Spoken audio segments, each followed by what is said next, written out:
Hello, everybody. This is Jim Ransom, and I hope you're ready for some poetry that resulted from my dabbling around this week among all kinds of poems, having fun and not looking for common themes, which is a typical thing that I do.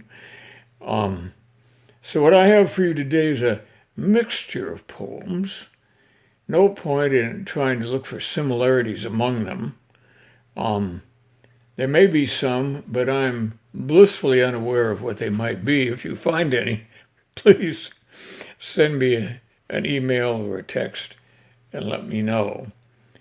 I'm reading these poems primarily because they are all poems I have personally enjoyed a lot. I'm going to start with a poem of Ruth Mawes. It's from her book, Puzzled, which I suspect many of you have the book. It's a lovely book. And this poem is called Hey You. And then the epigram is, make hay while the sun shines, traditional saying. The title, Hey You, however, is a hail, and it's spelled with an H-E-Y, hey you. However, the poem itself is about making hay, H-A-Y. Mow hay while it is green, about 12 to 16 inches tall before it flowers. Hay cut and raked into windrows requires 3 days curing in the sun before it can be safely baled. Morning dew will add back moisture. Hay above 15% moisture can smolder for months inside a bale or a barn. Then it can ignite. Oh no! Bales should be densely packed. Get off the tractor and kick them to check this. Your foot should smart just a little. Hay inside the bale should be bright green. Moldy hay, gray or black, is bad hay. Don't buy it and don't feed it to your livestock, as it will cause colic, respiratory conditions, and other bilious quandaries. Haying begins around Memorial Day. Sometimes you can grow 3 cuttings in one season. Sometimes Mother Nature ruins it all. Put a slow-moving vehicle sign on the back of your trailer. Freshly cut hay, especially alfalfa, smells sweet, caramelized, a little like maple syrup. You and the man lying in the hayloft's mounds of loose hay, watching cupulent pigeons above. Hay is scratchy. He was muscular, smooth. Now, in his absence, there is no sun. You cannot make hay. It smarts, just a little. I like this poem for several reasons. First, it is a poetic rendering of the formula for making good hay, one familiar to farmers and ranchers, but not to most of us. But then there's another message at the end. Perhaps it's about making something else. It's not for me to say. Lovely poem. Thank you, Ruth, for that. Now, the next poem I'm going to read you is from Billy Collins, the former poet laureate of the United States, from his book Sailing Alone Around the Room, which was a national bestseller, by the way. So poets can write bestsellers sometimes. And Billy Collins has been a persistently good poet and one who communicates well with everybody, including non-poetically inclined listeners and readers. Picnic lightning. The epigram is, my very photogenic mother died in a freak accident, picnic lightning, when I was 3. This is a quote from the novel Lolita, which was another bestseller. It is possible to be struck by a meteor or a single-engine plane while reading in a chair at home. Safes drop from rooftops and flatten the odd pedestrian, mostly within the panels of comics. But still, we know it is possible, as well as the flash of summer lightning, the thermos toppling over, spilling out on the grass. And we know the message can be delivered from within. The heart, no Valentine, decides to quit after lunch. The power shut off like a switch, or a tiny dark ship is unmoored into the flow of the body's rivers, the brain a monastery, defenseless on the shore. This is what I think about when I shovel compost into a wheelbarrow. And when I fill the long flower boxes, then press into rows the limp roots of red impatiens. The instant hand of death, always ready to burst forth from the sleeve of his voluminous cloak. Then the soil is full of marvels, bits of leaf like flakes off a fresco, red-brown pine needles, a beetle quick to burrow back under the loam. Then the wheelbarrow is a wilder blue, the clouds a brighter white, and all I hear is the rasp of the steel edge against a round stone. The small plants singing with lifting faces, and the click of the sundial as 1 hour sweeps into the next. Picnic lightning. Well, you'll note how cleverly Collins has gathered together a whole list of unexpected ways to die in the first 2 stanzas,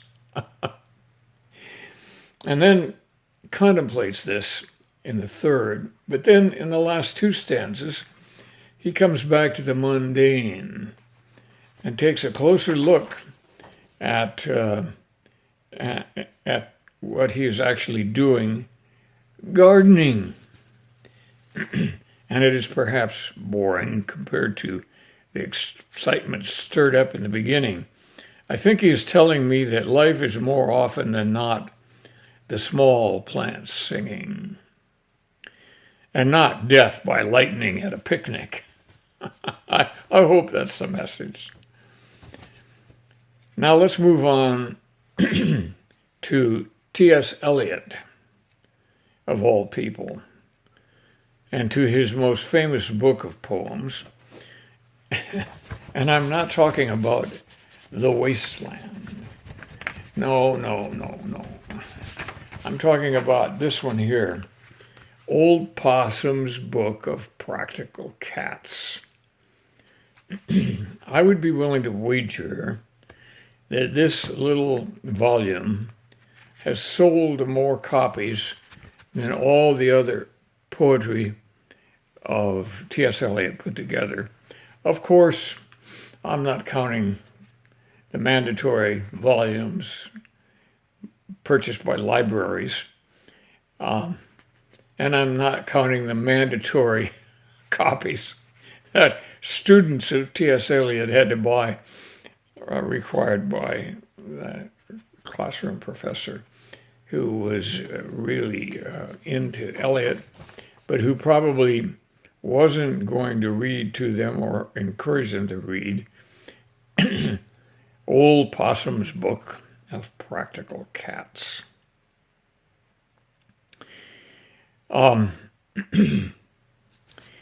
Eliot, of course, was a famous cat lover, so that's one of the interesting things about this book. And this poem is the first one in the book. It's called The Naming of Cats. And I think one of the great things about this book is the cartoon illustrations, not so much cartoons, well, they are in a way, of the characters from British society that might be reading this book. And they are by Edward Gorey, and they're throughout the book. They're wonderful. The Naming of Cats. The naming of cats is a difficult matter. It isn't just one of your holiday games. You may think at first, I'm as mad as a hatter when I tell you a cat must have 3 different names. First of all, there's the name that the family use daily, such as Peter, Augustus, Alonzo, or James, such as Victor, or Jonathan, George, or Bill, Bailey. All of them sensible, everyday names.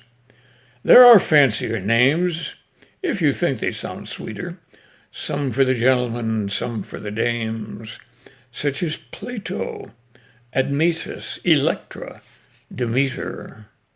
But all of them sensible, everyday names. But I tell you, a cat needs a name that's particular, a name that's peculiar and more dignified. Else, how can he keep up his tail perpendicular, or spread out his whiskers, or cherish his pride? Of names of this kind, I can give you a quorum, such as Monkestrap, Quaxo, or Corcopat, such as Bombalurina, or else Jellilorum, names that never belong to more than one cat. But above and beyond, there's still one name left over, and that is the name that you never will guess. The name that no human research can discover, but the cat himself knows and will never confess.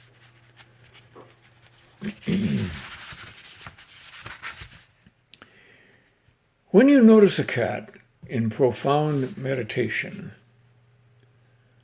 the reason I tell you is always the same. His mind is engaged in a rapt contemplation of the thought of his name, his ineffable, ineffable, deep, and inscrutable singular name.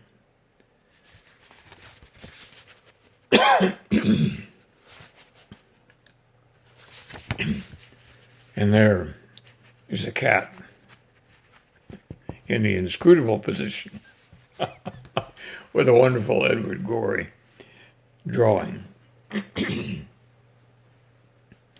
Eliot, of course, as I mentioned, was a famous cat lover. I doubt if any of his friends were allergic to cats, the real ones, of course, as so many of my patients were. If you haven't seen the play made from this book, Cats, and I suspect most of you have, but you have a treat coming. It is great fun. That's it for today. Hope the coming of summer loosens your joints and gets you out into the world. Even gardening. It's hard work, but it is good exercise. Okay, everybody. That's Morning Gym Potpourri for the first week of June. Thanks for tuning in. Bye now.